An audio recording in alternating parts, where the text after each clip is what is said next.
Aqui.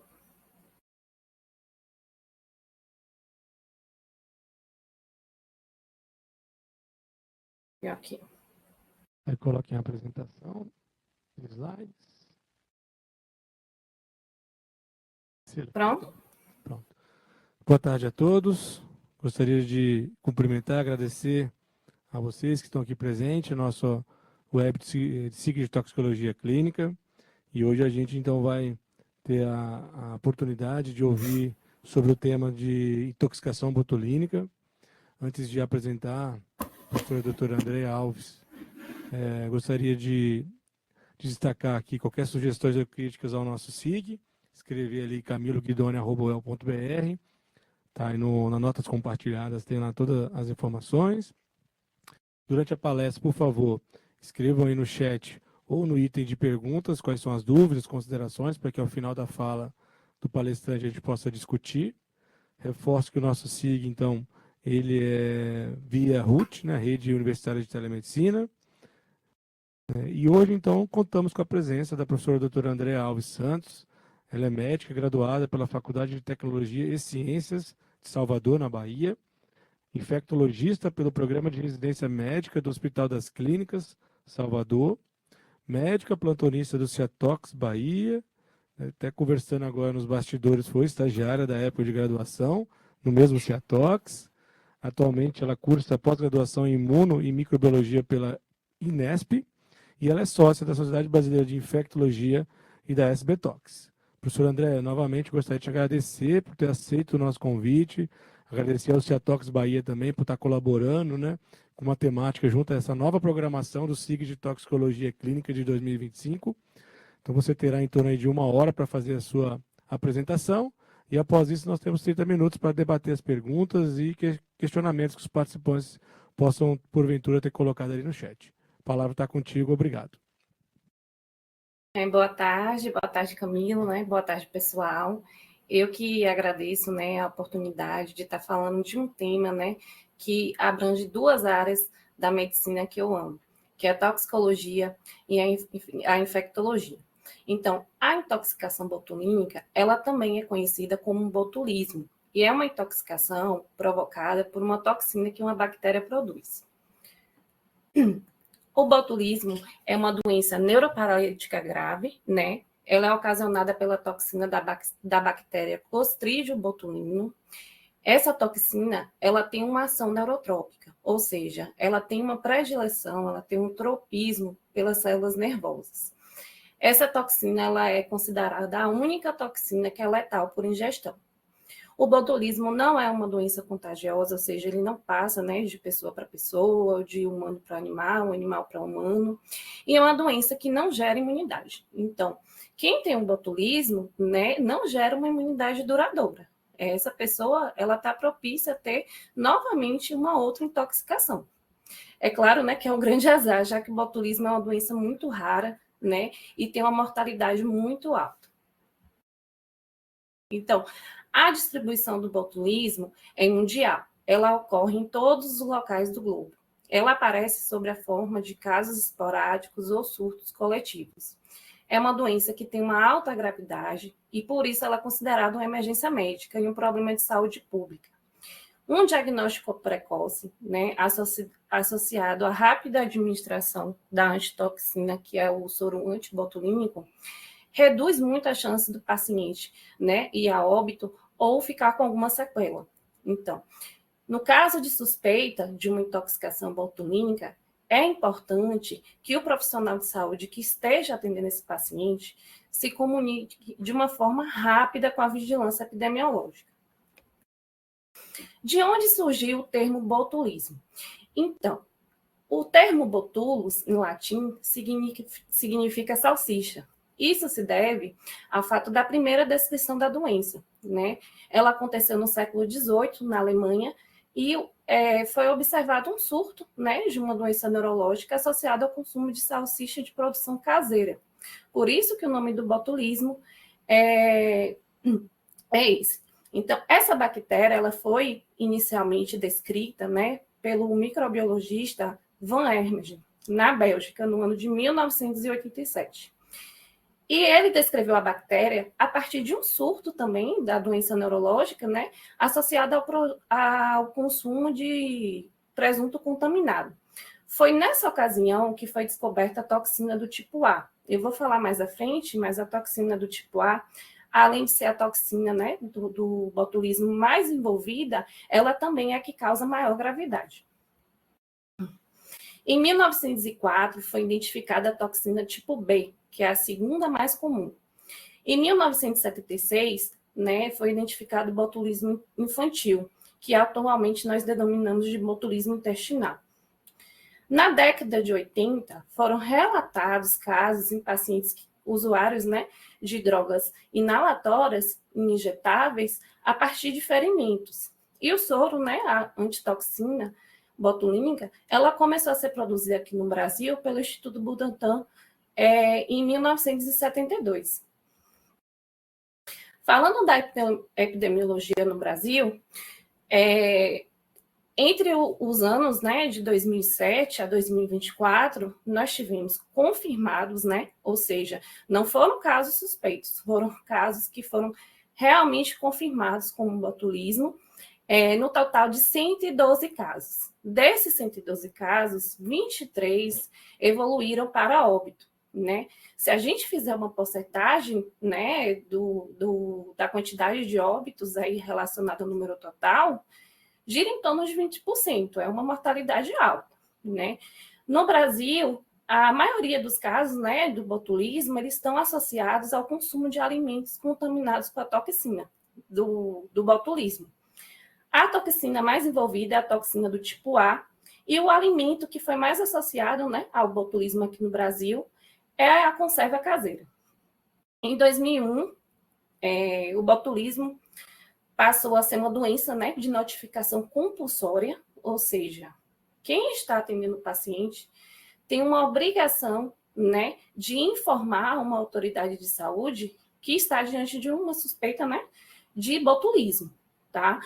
Essa notificação, ela tem que ser de forma imediata, ou seja, em até 24 horas. Muitas vezes, né, a gente tem dúvida se determinada doença é uma doença de notificação compulsória. Então, assim, no site do Sinam tem a lista de doenças que são de notificação compulsória, e lá ele também coloca se essa doença ela é de notificação imediata ou não.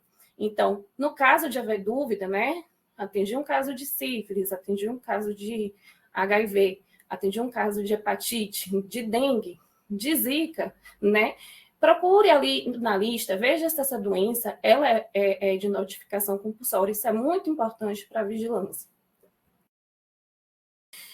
No ano passado, né, foi bastante divulgado aí na mídia, a gente teve um surto, né? Então, o que é um surto? Um surto é quando a gente tem um aumento do número de uma doença em uma determinada região em relação ao período anterior. No botulismo, qualquer caso de doença já é considerado um surto, porque normalmente a gente não tem casos de botulismo, né? Então, esse surto ele aconteceu em torno de julho e agosto do ano passado, né? Foram 6 casos, né? O alimento aí que estava envolvido, né, foi uma mortadela de frango, e esses casos, né, aconteceram, né, no norte do nosso estado, na cidade de Campo Formoso, Senhor do Bonfim e Cícero Dantas, né, que são cidades próximas. Então, foram 6 casos confirmados, sendo que somente uma amostra microbiológica, né, deu positiva, só que pelo contexto clínico-epidemiológico se chegou à confirmação de que os outros 5 casos também eram botulismo, né? Então, 5 pacientes eram do sexo masculino, uma paciente era do sexo feminino. A idade desses pacientes, né, foi em torno de 17 a 39 anos. 5 pacientes eram de zona rural, um paciente de zona urbana, e o início dos sintomas aconteceram entre o final de julho e o início de agosto. Então, os sintomas apresentados, né, foram basicamente sintomas neurológicos. Eu vou falar um pouco à frente, mas o quadro característico do botulismo é uma paralisia motora flácida de aspecto descendente, ou seja, ela começa na região do crânio e ela vai progredindo até atingir os pés. Então, desses 6 pacientes, infelizmente, 2 evoluíram para o óbito, né? Um paciente ele se curou e 3 pacientes precisaram ficar internados em UTI, sendo que 2 desses pacientes, né, receberam o soro antibotulínico. E um recebeu no 7º dia de doença e o outro recebeu no 9º dia. A gente começa a contar a partir, né, do dia, né, da doença, a partir do início do quadro neurológico. Eu não sei como é nos outros estados, né, mas aqui na Bahia, quem dispensa o soro antibotulínico é o Ciatox. Então, a unidade liga, né, para o Ciatox, né, feita a notificação na unidade, e se verificando que se trata mesmo de uma suspeita de botulismo, esse soro ele é liberado. Então, nesse surto, né, de 6 pessoas, 5 pessoas referiram que comeram, né, mortadelas de frango, e todos referiram que esse consumo se deu no dia anterior da apresentação clínica, né, do início dos sintomas. Não conseguiu se achar, né, esse alimento para poder fazer, né, a investigação. A gente também teve, no final de 2023, em Feira de Santana, uma cidade próxima aqui à Bahia, 2 casos confirmados de botulismo, né? Também ligaram lá para o Ciatox, foi dispensado o soro, e esses pacientes, não sei da evolução depois, porque muitas vezes a gente não consegue acompanhar, ainda mais uma doença, né, que tem um período muito longo, né? Mas até onde a gente conseguiu acompanhar, os pacientes eles estavam com boa evolução. E o alimento aí que foi relatado foi uma pizza, né? Um consumo de pizza, e a gente sabe que a pizza leva tudo, né? Desde frios, conserva, palmito. E um outro caso, né, que a gente teve no ano passado, que ficou também muito famoso, talvez esse aí eu acho que foi o que ficou mais famoso, foi de uma brasileira, né, que foi para os Estados Unidos, ela foi para Aspen, né?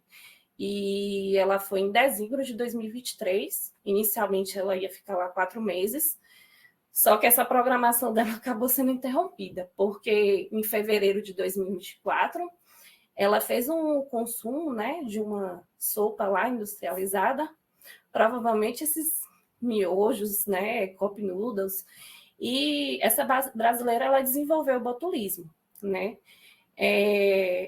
O sistema de saúde lá dos Estados Unidos é diferente do sistema de saúde do Brasil.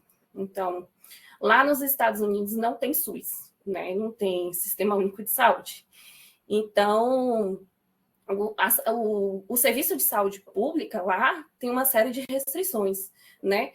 Principalmente relacionada a estrangeiros. Então, assim, ela não foi considerada, né, caracterizada uma pessoa que pudesse ser atendida pelo serviço público de saúde lá. O seguro dela de saúde, a irmã conta, né? A irmã dela foi para lá para poder dar assistência a ela, que esse seguro ele só funcionou por 1 mês, né? Depois disso, elas não tiveram mais direito ao seguro, né?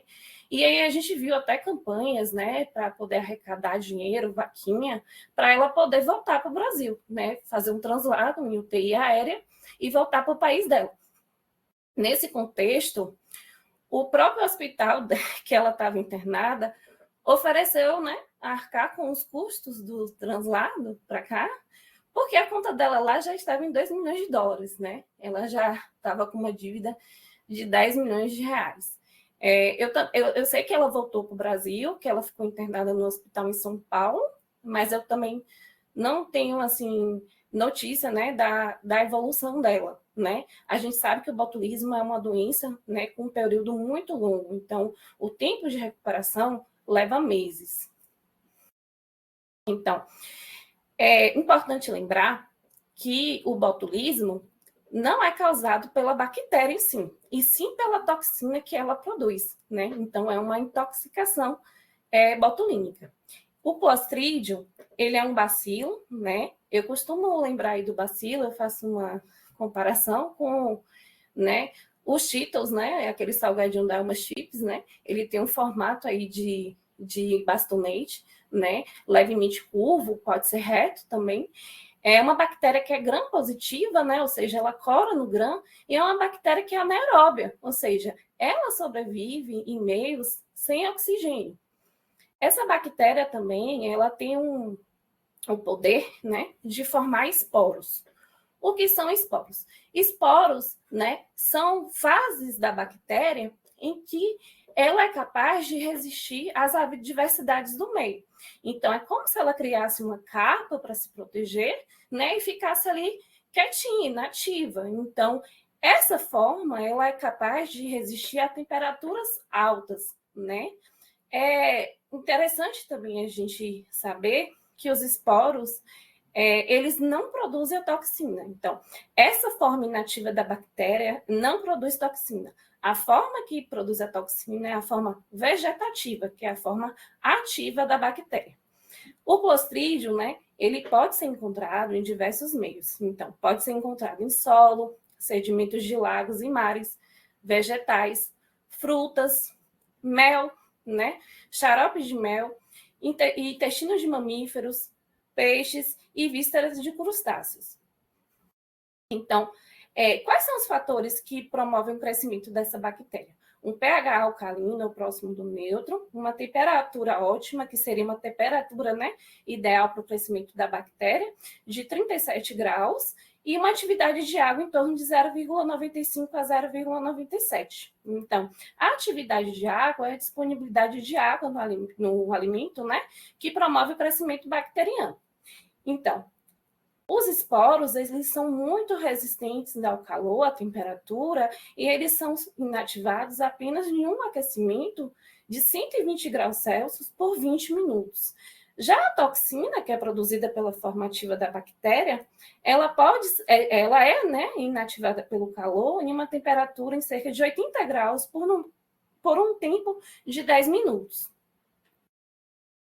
O Clostridium, ele é capaz de produzir, né, até onde sabemos, 8 tipos de toxinas. Então, a toxina A, B, C1, C2, D, E, F e G.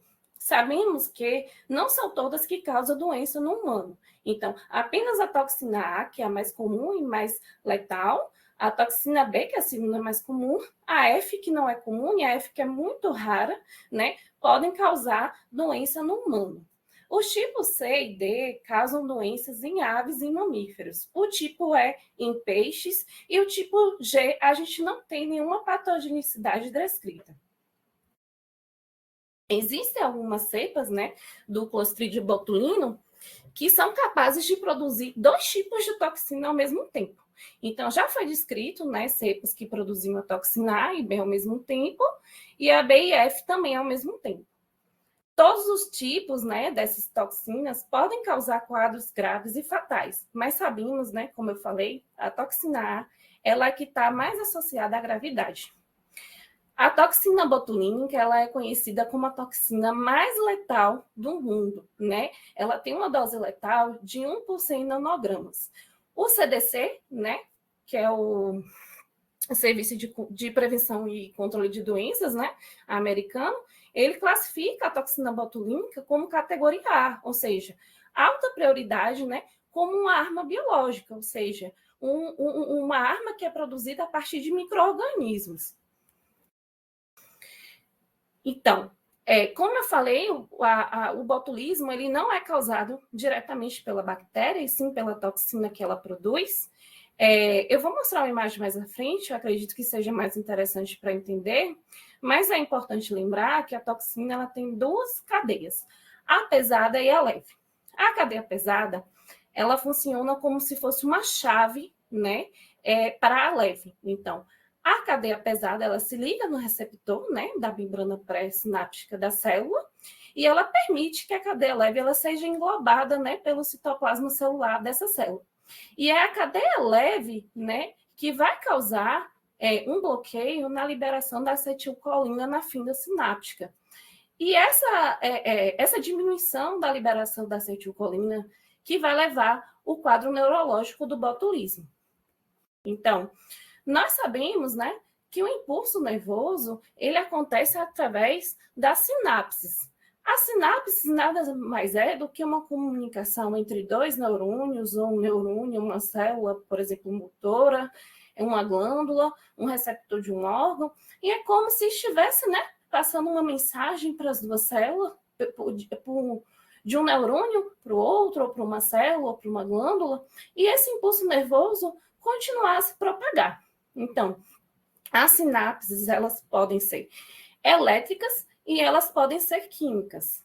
As sinapses químicas envolvem neurotransmissores. Então, para uma sinapse química acontecer, eu preciso liberar o neurotransmissor entre uma célula e a outra, né? Um neurônio e o outro, para o outro ser ativado. Então, os neurotransmissores ficam armazenados em vesículas, né?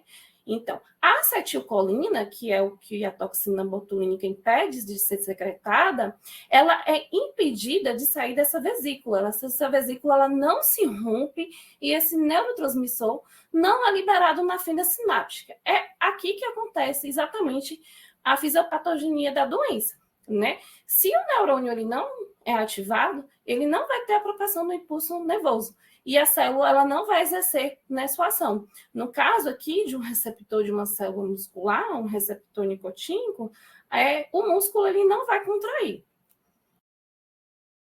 Que é uma outra figura que mostra exatamente o que acontece numa junção neuromuscular. Então, o comum é que essas vesículas, né, liberem os neurotransmissores da acetilcolina, e essa acetilcolina que é liberada vai se ligar, né, no receptor da célula muscular, e a célula vai fazer a contração muscular.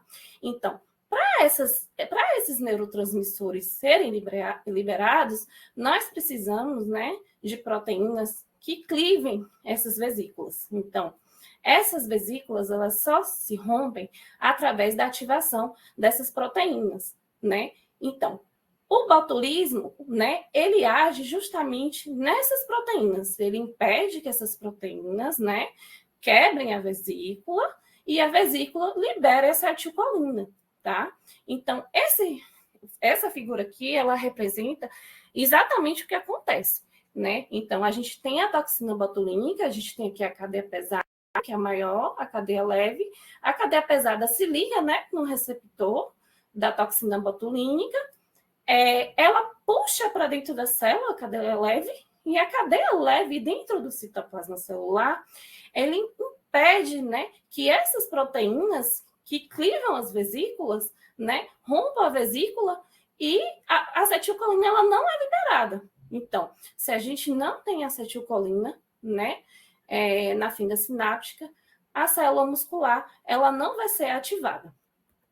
Aqui mais um desenho que mostra, né, exatamente o que acontece. A gente tem uma membrana pré-sináptica e a gente tem a célula muscular.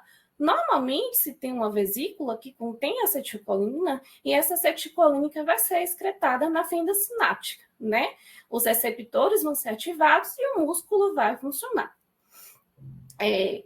A toxina botulínica, ela age justamente impedindo o rompimento dessas vesículas. A acetilcolina vai ser liberada em uma menor quantidade e o músculo ele não vai receber o estímulo. Aqui é mais mais uma imagem, né, que mostra que para haver uma contração muscular, o receptor ele tem que se ligar, né, com a acetilcolina para poder contrair, né? E se a gente não tem acetilcolina, né, como acontece aí na intoxicação botulínica, essa célula muscular, ela não vai sofrer, né, a ação e o paciente ele vai ter uma paralisia muscular.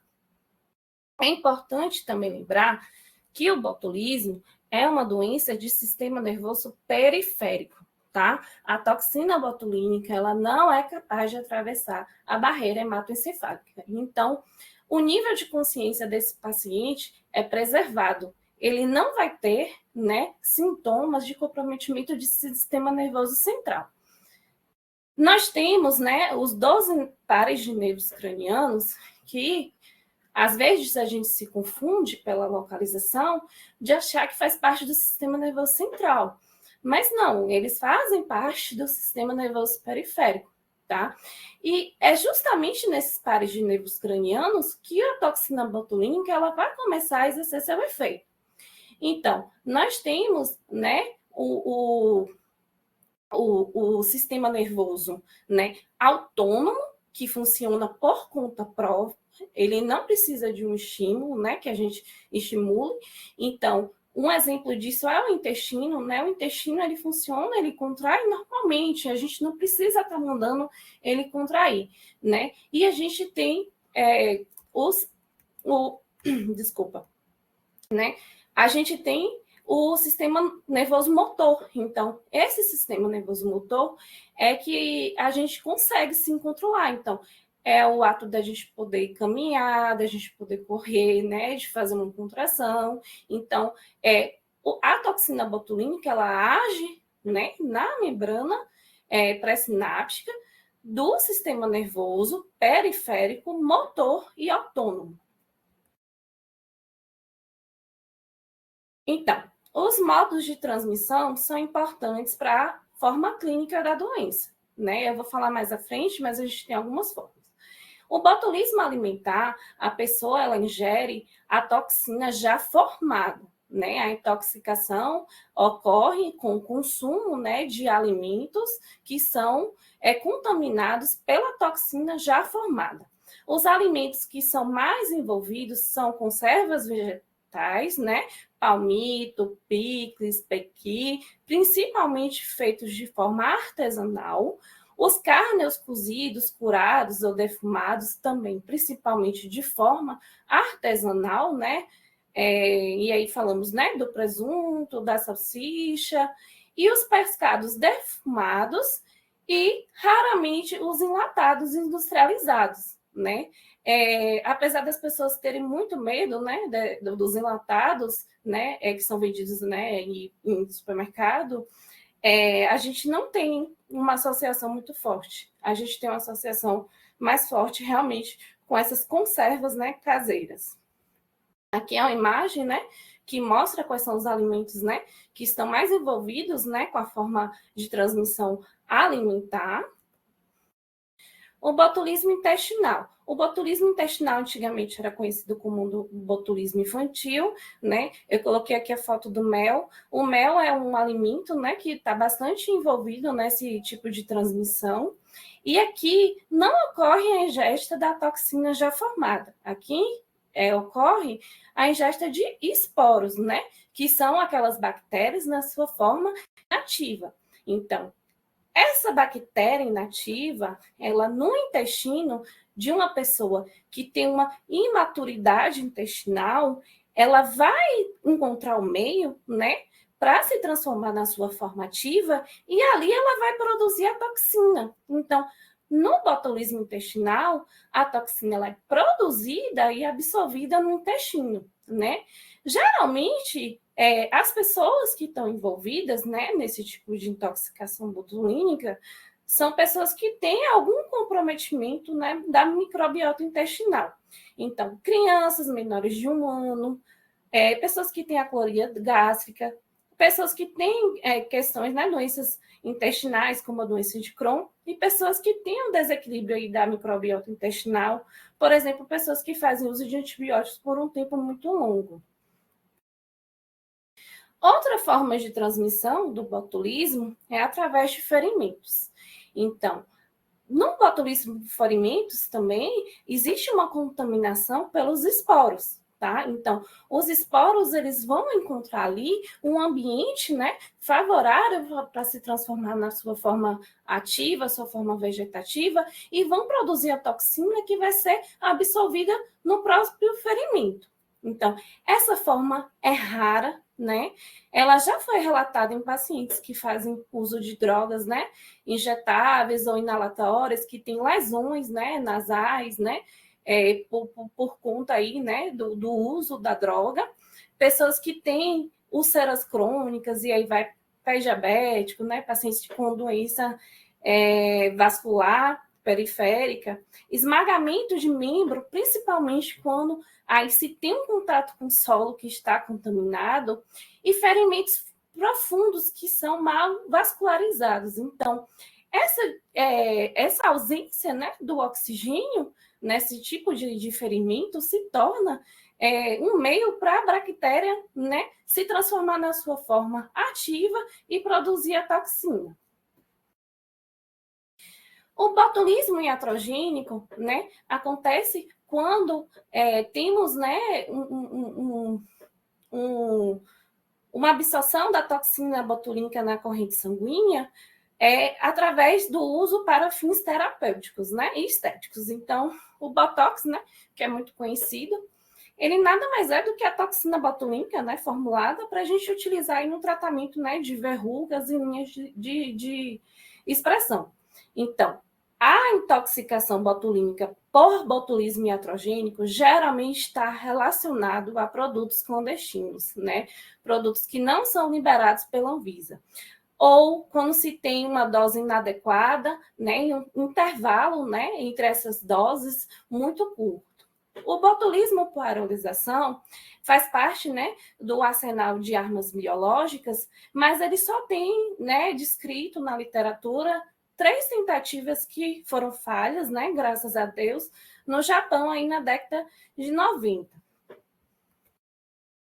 Então, o período de incubação é o tempo, né, que demora entre o contato com a gente e o desenvolvimento dos sintomas. Então, o período de incubação no botulismo, ele vai depender muito da forma de transmissão e, consequentemente, da forma clínica, né?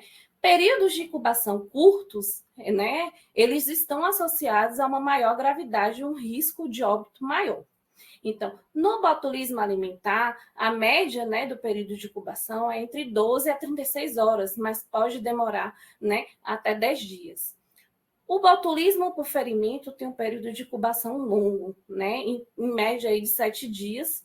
O botulismo intestinal, ele não tem um período de incubação conhecido, porque a toxina começa a ser, né, liberada no intestino e a gente não sabe como se deu essa absorção. A apresentação clínica, né, volto a dizer, está muito associada à forma de transmissão. O botulismo é uma doença de instalação súbita, né, uma doença aguda e é progressiva. O quadro predominante é o quadro neurológico e a gente observa um acometimento de forma descendente, ou seja, começa na cabeça e progride, né, em direção aos pés.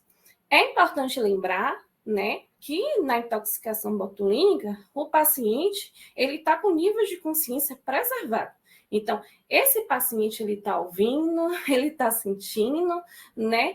Então, às vezes a gente tem o costume, né, da paraplegia ou da paraparesia, principalmente relacionados a traumas raquimedulares, né, de o paciente ele não está sentindo. Mas no botulismo, o paciente tem uma sensibilidade preservada, inclusive, né, é uma das coisas que a gente observa para fazer diagnóstico diferencial. Então, vou falar das formas clínicas e aí, né, a associação, né, da forma de transmissão com o quadro clínico do paciente. Então, eu já falei, né, de como acontece a transmissão, do período de incubação, e agora eu vou falar como o paciente apresenta esse quadro.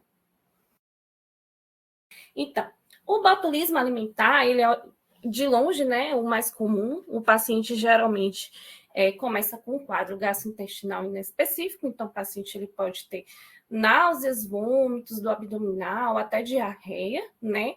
E depois o paciente ele vai começar a ter um quadro neurológico que é caracterizado, né, por uma perda da força muscular descendente, né? Então, inicialmente, o paciente ele vai apresentar visão turva, diplopia, que é a visão dupla, né? Pitose palpebral, que é a queda da pálpebra, midríase, a dilatação da pupila, e aqui vale lembrar que no botulismo, a midríase, ela não é fotorreativa. Então, se você fizer um estímulo, né, à luz nessa pupila, o que era normal de acontecer era o quê? A pupila contrair, fazer miose. Mas não, no botulismo, com estímulo à luz, ele continua com a pupila dilatada. Disartria, disfagia, e aí o risco, né, que nesse momento aqui o paciente ele está com risco até de broncoaspirar, né, fazer uma pneumonia aspirativa. O paciente começa a diminuir o movimento aí, a motricidade da língua, ele começa a ficar, né, com o pescoço mole, então ele perde a força, né, o tônus cervical, então ele fica com o pescoço, né, sem conseguir sustentar. E o pior aí acontece é quando os músculos respiratórios eles são atingidos. O paciente pode evoluir com uma insuficiência respiratória grave e necessitar, né, de ventilação mecânica. E esse aqui é o aspecto mais grave relacionado à intoxicação botulínica. Existe também, né, a paralisia dos membros superiores e depois dos membros inferiores. No botulismo alimentar, os reflexos, né, eles estão diminuídos ou abolidos, e outros sintomas podem aparecer por conta aí, né, do acometimento do sistema nervoso autônomo. Então, o paciente tem sensação de boca seca, de olho seco, né? O paciente tem diminuição da peristalse intestinal, então ele vai ter constipação, ele pode ter ilho paralítico, o paciente pode apresentar hipotensão, né? Sem taquicardia, e o paciente ele também pode ter retenção urinária. O botulismo intestinal, né, antigamente era conhecido como botulismo infantil ou do lactente, porque ele é muito importante em crianças menores de 3 anos.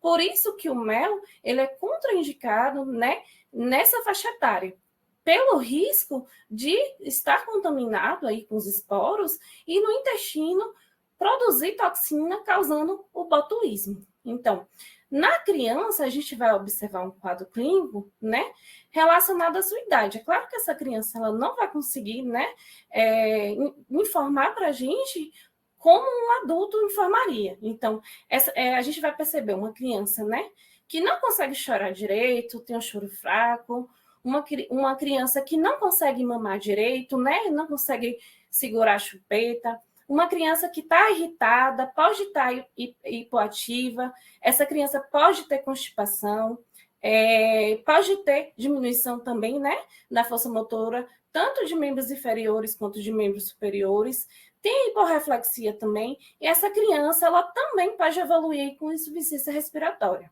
Então, como no adulto, né, a criança pode ter uma diminuição do tônus cervical e ficar com a dificuldade de sustentar o pescoço. Isso é conhecido aí, né, como síndrome do bebê frouxo. Então, essa imagem aqui, ela mostra, né, como a criança, né, um bebê se comporta aí frente ao botulismo. Então, ela não consegue sustentar o pescoço, ela não consegue mover os braços nem a perna.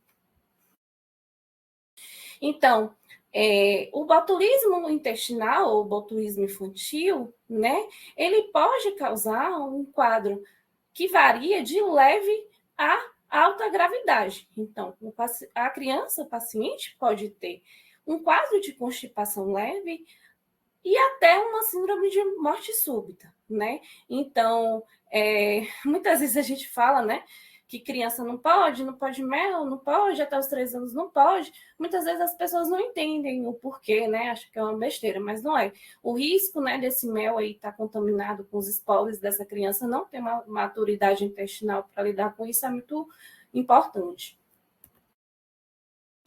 O botulismo por ferimentos, né? Ele se assemelha ao botulismo alimentar, só que ele geralmente não é precedido de sintomas gastrointestinais, né? Pela absorção ser realmente pela ferida e não pelo trato gastrointestinal. O paciente ele pode ter febre, mas essa febre geralmente está associada a uma infecção secundária, principalmente essa ferida, né? Essa ferida em questão. Então, a gente aí tem que avaliar até o uso de antibiótico e desbridamento. Essa figura é um caso, né, que foi publicado pelo New England, de um paciente que chegou, né, na emergência com um quadro neurológico descendente, uma fraqueza muscular descendente, né, com visão turva, diplopia, pitose palpebral, e evoluiu, né, com gravidade, e foram observados esses ferimentos nesse paciente, né? Esse paciente, na verdade, depois que foi feito o líquor, né, que estava sem alterações, fez o estudo, né, eletrofisiológico, tinha alteração sugestiva de botulismo, e ele também teve diagnóstico microbiológico, né? Foi identificada a toxina no soro dele, né? Eu não sei, assim, o porquê dessas feridas, eu não encontrei no artigo, né? Mas no paciente que é usuário de droga, a gente tem que realmente olhar se ele não tem algum ferimento, né? De inserção, né? De agulhas, ou até na região nasal, né? Que está relacionado aí ao uso de drogas inalatórias. O botulismo iatrogênico, ele ficou bem na mídia, né? Agora no mês passado, porque a Anvisa ela emitiu um alerta, né, relacionado à possibilidade de botulismo após a aplicação da toxina botulínica para fins terapêuticos ou estéticos, né? Então, o Botox nada mais né, que a toxina botulínica, aqui, ó, tipo A, né? Que é utilizada, é aplicada no músculo e provoca uma paralisia muscular, né? Então, o problema está relacionado, né, ao uso de toxinas botulínicas que não são registradas pela Anvisa, a quantidade da dose, né, e o intervalo da dose. Então, esse alerta, né, que foi no dia 13 de março, né, a Anvisa chama a atenção não só dos profissionais de saúde, mas também dos pacientes, né, que se tenha cuidado, né, com a terapia, com a toxina botulínica, e que seja realizado por um profissional habilitado, né, em ambientes de saúde, né, e que os medicamentos sejam registrados pela Anvisa, né, e que se siga a indicação de dose e intervalo de administração especificados na bula. Então, ela chama atenção, né, sobre o quadro clínico que pode ocorrer e ela deixa também que qualquer efeito adverso relacionado à aplicação da toxina botulínica, ela pode ser feita, né, a notificação para a Anvisa por meio de um sistema digital, o Vigimed, e qualquer pessoa pode estar fazendo essa notificação. Não necessariamente precisa ser um profissional de saúde, inclusive pode ser o paciente. Então, a toxina botulínica, ela inicialmente foi utilizada, né, e é ainda utilizada para doenças neurológicas, né? O uso inicial dela não foi para estética, né? Foi nesse sentido. Então, existem várias doenças, né, que se beneficiam, né, do uso dessa toxina. Então, o blefaroespasmo, que é a contração, né, da pálpebra, né, como se fosse aquele tique que o paciente tem, o estrabismo, a distonia cervical, a hiperidrose, né, que é uma sudorese excessiva que pode acontecer em mãos, axilas, a enxaqueca, o bruxismo, o espasmo hemifacial, a cialorreia e a espasticidade. Estes três geralmente estão envolvidos em sequelas de pacientes que tiveram algum tipo de doença neurológica, tá? E na bexiga hiperativa. O diagnóstico clínico, né, do botulismo envolve uma anamnese minuciosa, né? Tem que ser questionado o início e como ocorreu a progressão dos sintomas neurológicos. Temos que buscar, né, fatores de risco para determinadas doenças, e em especial para o botulismo, que a gente está suspeitando. Tem que ser questionado, né, exaustivamente quais foram os alimentos consumidos nos últimos dias, principalmente nos últimos 3 dias, né, para ver se a gente encontra a fonte, né, dessa contaminação. Tem que se investigar também outros fatores de risco, né? Não só os alimentos, mas os ferimentos, uso de drogas, né, ilícitas.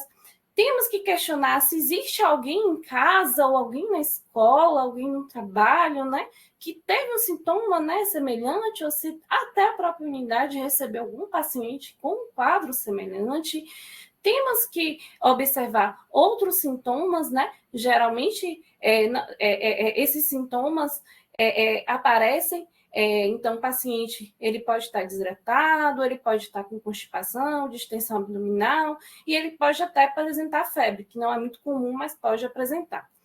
No exame físico, nós vamos observar principalmente os sinais e os sintomas neurológicos. Então, a gente tem que avaliar aqui o grau de incapacidade muscular do paciente.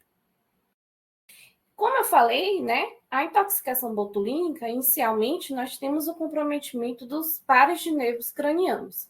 Então, nas alterações oculares, né, os nervos que são afetados são o óptico, o oculomotor e o troclear. O paciente, como eu falei, vai ter midríase, visão turva, diplopia e diminuição da secreção lacrimal, o olho seco. Nas alterações de deglutição, né, e do sistema digestivo, nós percebemos o comprometimento do nervo trigêmeo, glossofaríngeo e vago, né? Então, o paciente ele vai ter sensação de boca seca, ele vai ter dificuldade de abrir a boca, vai ter disfagia e vai ter diminuição da peristalse gastrointestinal. Na alteração da voz, né, acontece aí com o comprometimento do nervo vago e do nervo hipoglosso. Então, o paciente ele vai ter disartria, afonia, uma fala enrolada e lenta, uma fala, né, embolada, e ele tem uma dificuldade também em movimentar a língua. O mais temido, que é o distúrbio respiratório, ele acontece por comprometimento, né, do nervo vago. Então, o 10º par de nervo craniano. Então, o paciente ele vai evoluir inicialmente com dispneia, com taquipneia, e depois ele vai ter uma paralisia, né, dos músculos torácicos, né, e do diafragma. Então, esse paciente aqui, ele pode ter insuficiência respiratória, ele tem uma diminuição do reflexo da tosse, né, que pode permitir aí que esse paciente broncoaspire. Como eu falei, né, no botulismo, nós não temos comprometimento cognitivo, né? O paciente, ele compreende o que está acontecendo, ele não tem, né, alteração, desorientação, né? A toxina, ela não tem esse poder, né, de afetar o sistema nervoso central. Então, também não há, né, alteração da acessibilidade, então, o paciente, ele sente dor, né? E a suspeita do botulismo acontece, né, quando chega um paciente com uma diminuição de força motora bilateral, né, dos dois lados, de forma simétrica, ou seja, a diminuição da força igual dos dois lados, descendente, acontece da cabeça, né, em direção aos pés, e o paciente, ele tem, ao evoluir do quadro, um comprometimento respiratório e muitas vezes precisa de assistência ventilatória. Quais são os sintomas, né, que falam contra o diagnóstico de botulismo? Então, movimentos involuntários, ataxia, assimetria, né, da força muscular, um lado está com uma diminuição maior, menor do que o outro, né, convulsões, né, que aqui a gente já está vendo que está tendo um comprometimento do sistema nervoso central, como eu falei, né, alteração da acessibilidade, espasticidade, hiperreflexia, o sinal de Babinski e a liberação piramidal.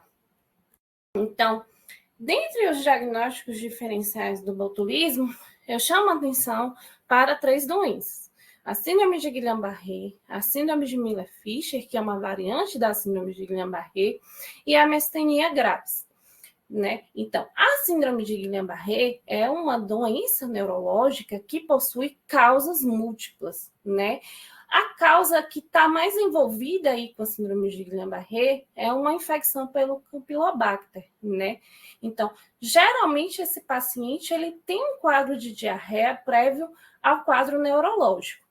É claro que muitas vezes nós não conseguimos, né, identificar qual foi o agente causador. Muitos vírus, né, e bactérias, então, citomegalovírus, Epstein-Barr, dengue, né, até vacina, podem estar envolvidas, né, na etiologia da síndrome de Guillain-Barré. E o que chama atenção, né, que é diferente do botulismo, é que o comprometimento do Guillain-Barré, ele é ascendente, ou seja, começa nos membros inferiores e vai subindo até a região, né, de cabeça. Então, esse paciente, inicialmente, ele vai ter uma dificuldade em andar, né? Outra coisa que chama atenção é que esse paciente, o exame do líquor, ele vai ter um aumento de proteína e vai ter uma celularidade, né, um pouco alta, né? Mas o que chama atenção mais é a proteína alta. Então, ele tem uma dissociação proteíno-citológica, que seria o quê? A proteína está muito mais elevada do que a celularidade. A síndrome de Miller-Fisher é uma variante, né, da síndrome de Guillain-Barré, então é como se fosse um Guillain-Barré, né, mais brando, né? E essa síndrome que também que me preocupa, no paciente ele é só cometido, né, pela essa musculatura aqui da face. Então o paciente vai ter pitose palpebral, dificuldade de mastigar, de deglutir, não se tem um comprometimento de membros superiores e inferiores, né? É como se fosse uma forma localizada. Essa entidade aqui, inicialmente, pode ser confundida com botulismo, né? Então, o exame do líquor aqui, ele é muito importante, porque a gente realmente tem um aumento, né, da proteína no líquor. Uma outra doença, né, que pode confundir é a miastenia gravis. Então, a miastenia gravis também é uma doença incomum, uma doença rara, né? A gente ouve falar, né, que uma pessoa ou outra tem, né? E a característica dela principal é que ela não acontece de uma forma aguda, né? Como nas outras doenças. Então, o paciente geralmente apresenta crises, né? Ele vai ter um quadro flutuante. E geralmente essa crise acontece depois que ele tem algum esforço físico, um dia, né? Que seja muito pesado. E quando ele fica em repouso, esses sintomas eles vão melhorar, né? Na miastenia graves, o que acontece é que o receptor da acetilcolina na membrana pós-sináptica, que é aquela mesma que, né, que o botulismo impede que a acetilcolina se ligue, o sistema imunológico, né, do paciente que tem miastenia graves, ele entende esse receptor como se fosse do mal, né? Então ele começa a destruir como se fosse um vírus, uma proteína estranha, e ele começa a destruir esse receptor. Então a acetilcolina ela não vai ter onde se ligar, né? Existem outras doenças que também podem fazer diagnóstico diferencial, né, para intoxicação botulínica, e aí eu chamo atenção, né, para as nossas próprias intoxicações. Então, neuropatias tóxicas alimentares, principalmente relacionadas aí ao consumo de peixes, né, intoxicações por anticolinérgicos, como a atropina, a beladona, e pelo metanol. A neuropatia por metais pesados, que acontece de uma forma mais prolongada, né, mais crônica. E aqui eu queria também falar, né, sobre os acidentes por animais peçonhentos, né? A gente tem dois gêneros de serpentes que são capazes de causar um quadro, né, inicial semelhante ao botulismo. Então, o acidente crotálico, o acidente por cascavel, inicialmente o paciente ele apresenta visão turva, diplopia, pitose palpebral, né? Mas é incomum ele evoluir aí com comprometimento, né, de pescoço ou de músculo, né, mastigatório. Então, muitas vezes se acontece o acidente e principalmente crianças, né? A gente já teve um caso lá no Ciatox, que a gente teve uma criança que ela foi picada por um cascavel, a família não sabia, se eu não me engano, essa criança tinha uns 8, 9 anos, né? Ela estava andando de cavalo na zona rural com os amigos, acho que na hora que ela foi descer do cavalo, ela foi picada, ela tinha inclusive a marca de presa, né, na perna, e a família estava associando o quadro que ela estava apresentando, o quadro neurológico, ao consumo de mandioca, né? Que eles plantavam lá na fazenda. Então, eles estavam achando que era, inicialmente, uma intoxicação por cianeto. Quando ligaram lá, né, para o SIM, a colega começou a questionar sobre o quadro clínico, como se viu essa CPK, que o paciente estava com colúria, né? E aí foi que se questionar a criança realmente disse que foi picado por um cobra, inclusive a foto da serpente apareceu, né? Então, a história clínica é muito importante para a gente definir o diagnóstico. Um outro gênero de serpente que é importante como diagnóstico diferencial é o gênero Micrurus, né? Então, os acidentes por coral, né? Inclusive, eles podem ter comprometimento também, né? Dos músculos digestórios, dos músculos respiratórios, também faz parte do diagnóstico diferencial, né? E é um acidente que geralmente, né? Pode não deixar marca. Então, o diagnóstico laboratorial consiste em coletar amostras, né, dos alimentos suspeitos, né, e fazer análise desse alimento. Também colhemos amostras de sangue, no lavado gástrico, das feridas, das fezes, para pesquisar tanto a bactéria quanto a toxina. Essa coleta ela deve ser realizada o mais rápido possível, porque o uso, né, e o tempo também, né, decorrendo, pode acabar negativando esse exame. O uso do soro. O líquido cefalorraquidiano, né, o líquido, como eu falei, não tem alterações, mas ele serve sim como um diagnóstico diferencial, né, como eu falei. Então, aqui é um quadro que mostra exatamente, né, o que procurar em cada tipo de amostra. Então, no botulismo alimentar, a gente vai procurar toxina tanto no soro quanto nas fezes. A gente também pode achar no lavado gástrico. No botulismo intestinal, a gente vai encontrar a toxina, né, no soro e nas fezes, e a gente pode encontrar a bactéria também nas fezes. Ou no botulismo por ferimento, né, a gente pode encontrar toxina no soro, porque tem a absorção da toxina, e a gente pode encontrar a bactéria, né, na secreção do ferimento. Então, existe um período máximo para coleta, né? Varia aí, né, de acordo com o tipo de amostra. O soro em 8 dias, as fezes no máximo em 6 dias, né? E o lavado gástrico no máximo 3 dias após o início dos sintomas. E aqui tem dizendo a quantidade, né, ideal, e ele pede até que seja coletada uma quantidade maior, né? Para se depois, né, precisar de diagnóstico específico, tem-se a amostra para poder ser feita essa análise. A eletroneuromiografia, né, é um exame que permite ver, né, a alteração, né, do sistema motor e também da sensibilidade. Então, no botulismo, a gente tem uma alteração na eletroneuromiografia do comprometimento da junção neuromuscular, mas a etapa da sensibilidade, ela está preservada. Esse exame aqui, ele é muito recomendado no botulismo. Então, o sucesso do tratamento vai depender muito da precocidade que ele é instituído.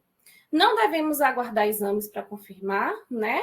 A gente deve iniciar de imediato o tratamento. Esse paciente, ele tem indicação, né, de vaga em unidade fechada. Esse paciente tem que ser monitorizado em relação à sua capacidade vital respiratória, para que a gente possa precocemente avaliar se esse paciente ele vai precisar de um suporte ventilatório. Então, a gente não pode esperar o paciente, né, aumentar CO2, diminuir o oxigênio, entrar em insuficiência respiratória para poder entubar. Então, esse paciente colocar em ventilação mecânica. Outra coisa também é avaliar se esse paciente ele vai ficar longo período, né, em ventilação mecânica para proceder com a traqueostomia, né?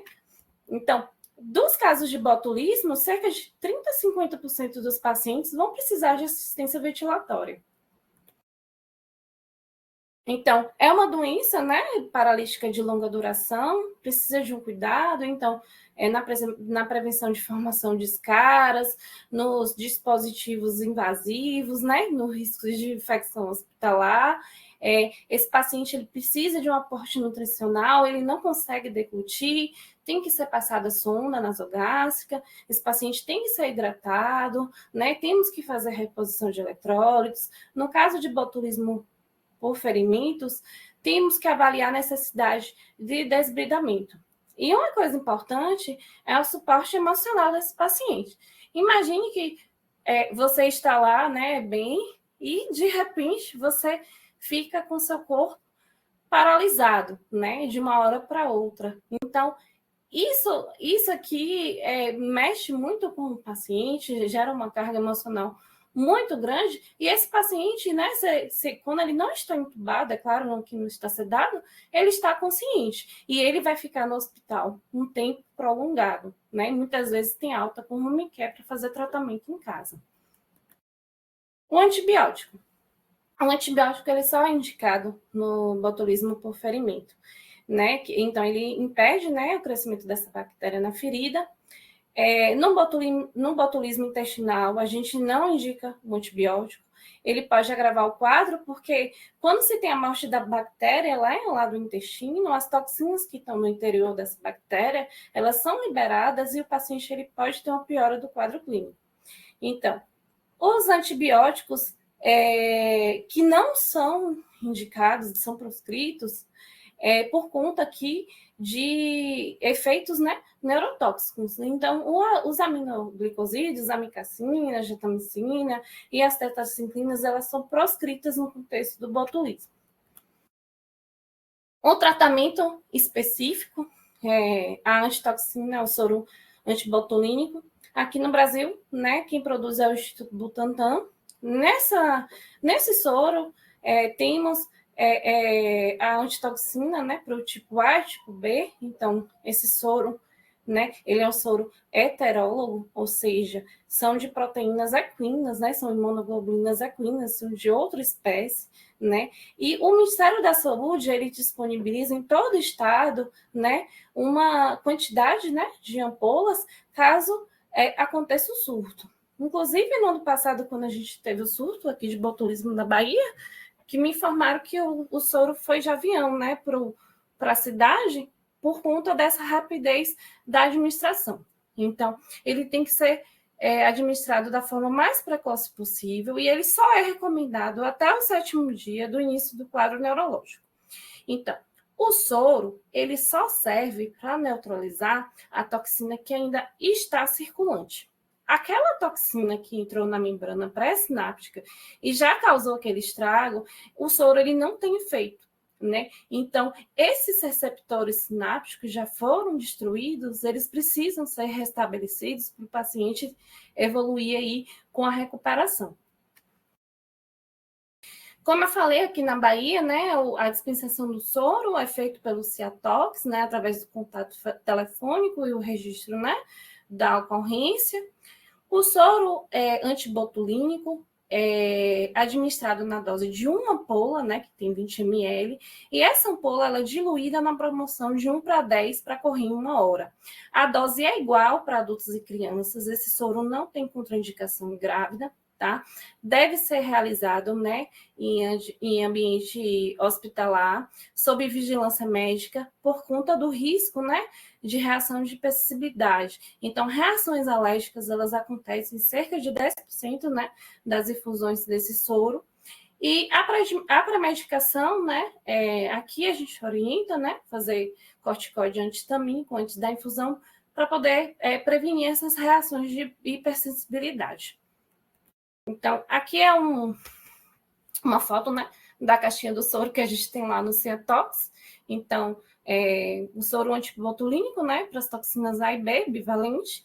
Essas imunoglobulinas são heterólogas, elas são proteínas, né, imunoglobulinas equinas, né. Esse soro, ele tem uma validade de 2 anos, né, de 24 meses, e uma vez aberto esse soro, ele tem que ser administrado de forma imediata, né? Ele não pode ser aberto para depois ser utilizado. Então, aqui é um pouco da bula, né? Então, é uma solução de 20 ml. Ele orienta, né, que fique conservado na temperatura de 2 a 8 graus Celsius, não deve ser congelado, tá? E depois de aberto, deve ser utilizado imediatamente. O custo da ampola, né, do soro antibotulínico, e aqui eu pedi ajuda para o Juscelino, porque eu realmente não achei o valor, né, ele buscou para poder me passar, é em torno de R$ 4.435, né? Muita gente pode achar caro, mas se a gente pensar, né, quanto custa uma diária em leito de UTI, né, isso aqui é chinelo. Então, o prognóstico, né, do botulismo, até um tempo passado, ela era bem restrita, mas com a melhoria, né, da assistência em saúde, principalmente na área de intensiva, nós tivemos, né, um aumento, uma melhora, né, desse prognóstico, sendo que a mortalidade ela varia em cerca de 5 a 10%. Então, volto a repetir que um diagnóstico precoce e um soro precoce associado, então, é um conjunto, não é só o soro, né? É um diagnóstico precoce, é o tratamento específico, né, antitoxina, e um suporte de clínico bom, né? Um suporte clínico em leito de UTI, né? Diminui o risco, né, de letalidade e atua positivamente no prognóstico da doença. Então, a recuperação desses terminais nervosos, né, que já foram afetados, que a toxina não vai conseguir mais exercer o efeito, ela ocorre com a formação de novos terminais nervosos. Isso aqui dura em torno de 5 a 10 semanas, né? Sendo que essa média de recuperação, ela é estimada em uma média, né, em 3 meses. Só que nas formas graves, esse período de recuperação pode durar aí até 1 ano. E é comum, né, quando a gente tem esses surtos de botulismo, as pessoas ficarem com medo, né, em relação às conservas, os enlatados, né, os carnes, né. Na verdade, não é que a gente não possa consumir, a gente não deva consumir. A gente deve ter cuidado, né, em escolher esses alimentos. Então, observe sempre, né, o conteúdo, se o aspecto, né, e o cheiro do alimento ele tá bom, né? Latas estufadas, nem compre, né? Vidros embaçados, então produtos com embalagens danificadas, né? Então a gente tem que saber, né? Conseguir identificar o risco, não é que a gente não tenha que consumir. Então, é comum a gente chegar na padaria, no supermercado e vender, né, um presunto, uma mortadela fracionado naquelas bandejinhas, e eu vejo muitas vezes não ter rótulo, né? Eles não colocaram que dia foi embalado, que dia foi fracionado, qual a data de validade, qual o lote daquele produto. Então você compra uma coisa meio que aleatória. Se acontecer uma coisa com você depois, você não vai saber nem de onde foi a origem desse alimento. Então, cuidado no preparo, né? Todo alimento que possa ser, né, aquecido, 10 minutos na temperatura de 80 graus, né? Verificar, como eu falei, né, a condição de conservação e a validade dos produtos, né? Eu também vejo muita gente que compra e não vê lá o rótulo, não vê a validade, não se preocupa. E, como eu já falei aqui algumas vezes, o consumo de mel é contraindicado que tem menores de 2, mas, na verdade, menores de 3 anos, pelo risco aí do botulismo intestinal.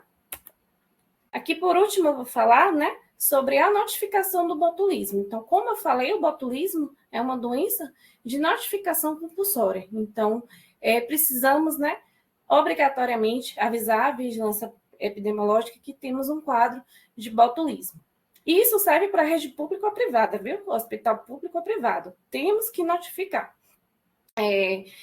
Falei também, né, do SINAM, onde a gente encontra a ficha, né? Falei que qualquer caso é considerado um surto e uma emergência de saúde pública. E venho aqui mostrar, né, por último, a ficha do botulismo, né, do SINAM. Então, se você observar, ele até ajuda a gente, né? Ele fala o que é um caso suspeito de botulismo alimentar ou por ferimentos ou intestinal. Ele coloca criança menor de 1 ano que está com esses sintomas, né? Um adulto, né? Então, a própria ficha ela ajuda, né? Você no diagnóstico. Então, não precisa ser uma confirmação, não precisa ser uma suspeita forte. É uma suspeita. Se existe suspeita, notifique, né? Então, já específico aqui para o botulismo, CID, e isso aqui, na verdade, às vezes as pessoas, né, ficam, para que eu vou preencher isso aqui? É muita coisa, né? Eu tenho que dizer isso, onde mora. Gente, isso aqui é tudo importante, tá? Onde o paciente mora, como se deu, né, a história, o que foi que o paciente apresentou. Isso aqui tudo vai fazer parte de uma investigação. A outra parte da ficha, né, que é a segunda folha, ele pergunta se teve um alimento, né, suspeito, se era caseiro, se era industrial. Então, ele é uma ficha de investigação. Isso aqui é muito importante, tá? A gente precisa realmente preencher direitinho. É claro que essa ficha, na maioria das vezes, né, não vai ser preenchida todas de forma imediata, porque tem coisas que só vão surgir depois, né? Como resultados de exame, o que aconteceu com o caso, se foi óbito, se o paciente evoluiu para cura, né? Então, muitas vezes ele só é preenchido parcialmente para depois ser completado. E essa ficha de notificação, qualquer profissional pode preencher, viu? Não é só o médico. Então, aqui foram as referências. Eu acredito que eu até passei do tempo, falei demais. E é isso, né? Então, apesar de ser uma doença rara, é importante a gente, né, saber, ao menos, né, o mecanismo de ação, o diagnóstico, o quadro clínico, né? Então, deixa aí, né? A mente que se abre a uma nova ideia jamais volta ao seu tamanho original. Então, é um conhecimento a mais, nunca é demais. Obrigada.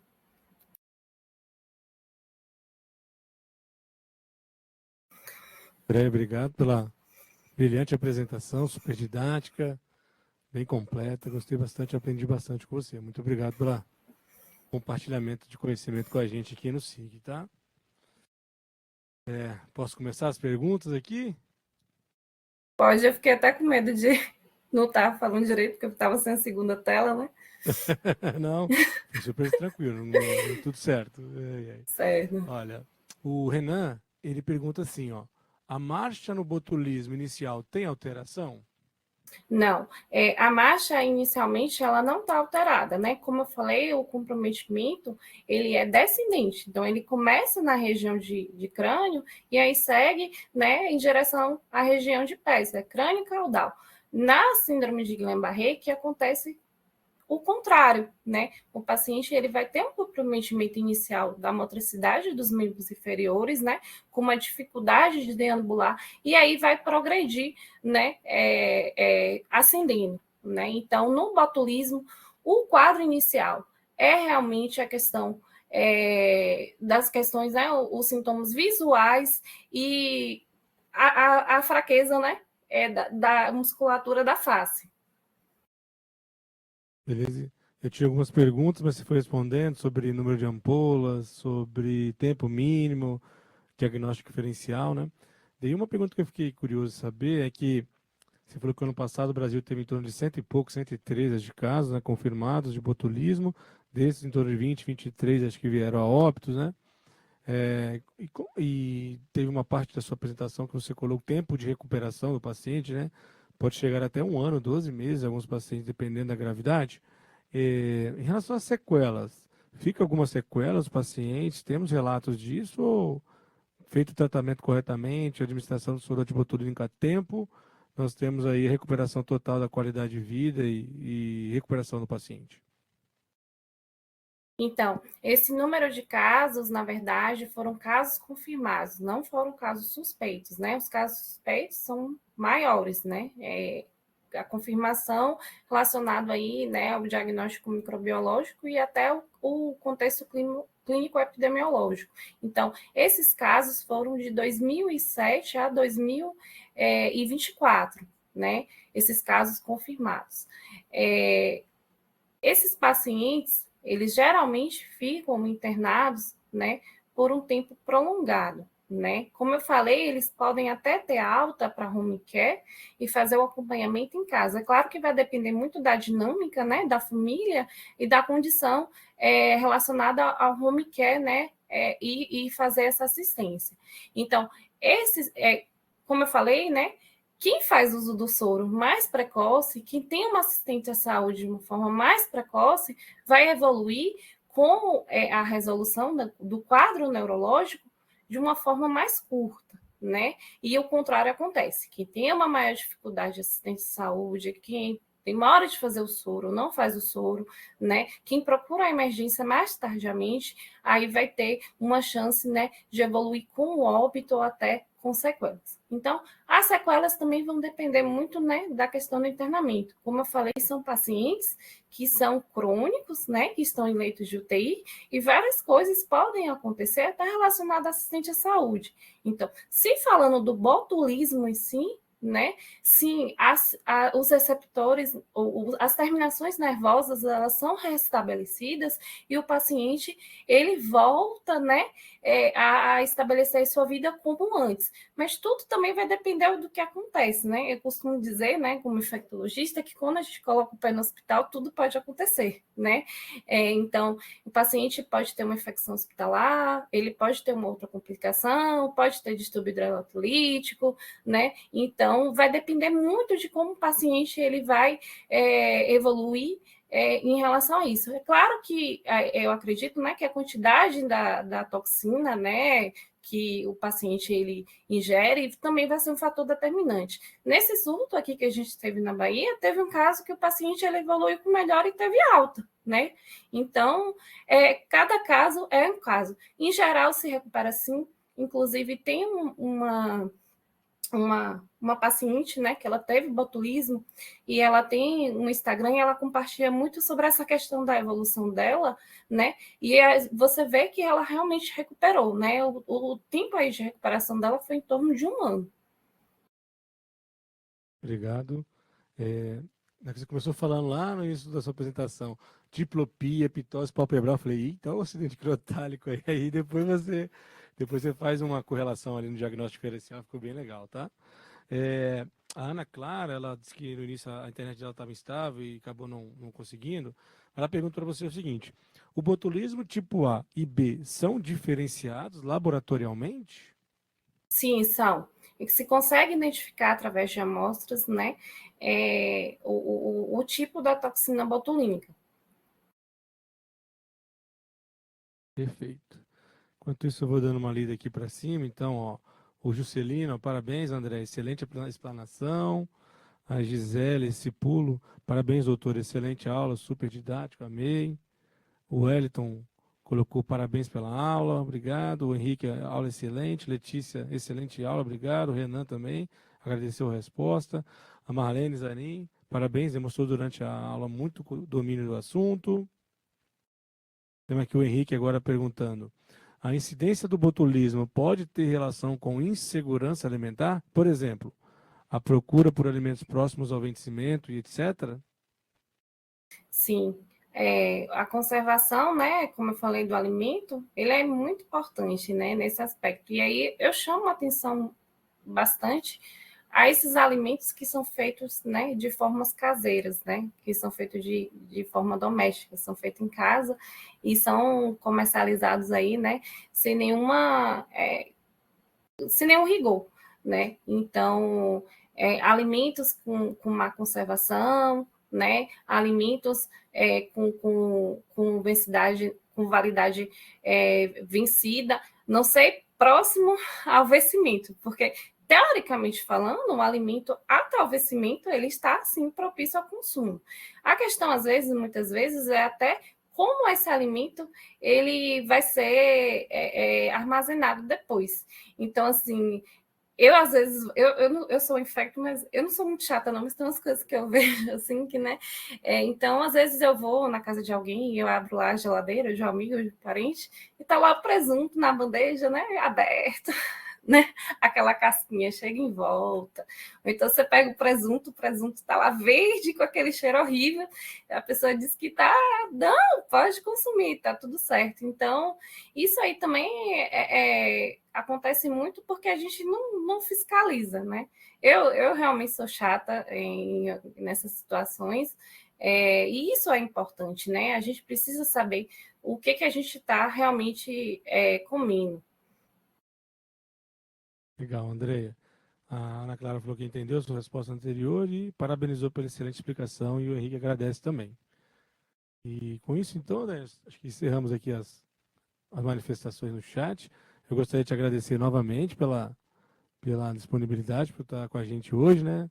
Reiniciando o SIG de 2025, pela palestra de abertura. Foi um brilhante conteúdo. Agradeço novamente você e o Juscelino também por ter indicado seu nome e ter oportunizado estar com a gente na tarde de hoje, tá bom? Eu que agradeço, Camila. Obrigada aí pela oportunidade, né? Eu acho que esse horário agora da tarde vai ficar muito bom para a gente estar assistindo. Agradeço, eu que fico feliz, tá? E aproveito então, antes de se encerrar a sessão, informar a todos, então, que no próximo mês, né, como de costume, né, nós temos uma segunda SIG de Toxicologia 2025, dia 9 de maio, vai ser sobre intoxicação por cianeto, acesso à hidroxicobalamina, antídoto de primeira hora, e aí essa palestra vai ser, então, ministrada pelo farmacêutico, o professor doutor Luiz Henrique Costa, hoje lá na gerência do Departamento de Assistência Farmacêutica do Ministério da Saúde, no Serviço de Atendimento Móvel de Urgência do Ministério e na Rede de Urgência e Emergência também do Ministério. Aí eu conto com a colaboração e participação de todos. Aproveitando então, despeço, dou um excelente finalzinho de tarde de sexta e um ótimo final de semana a todos. André, brigadão e tudo de bom, tá? Obrigada. Boa tarde, Camila. Boa tarde, pessoal.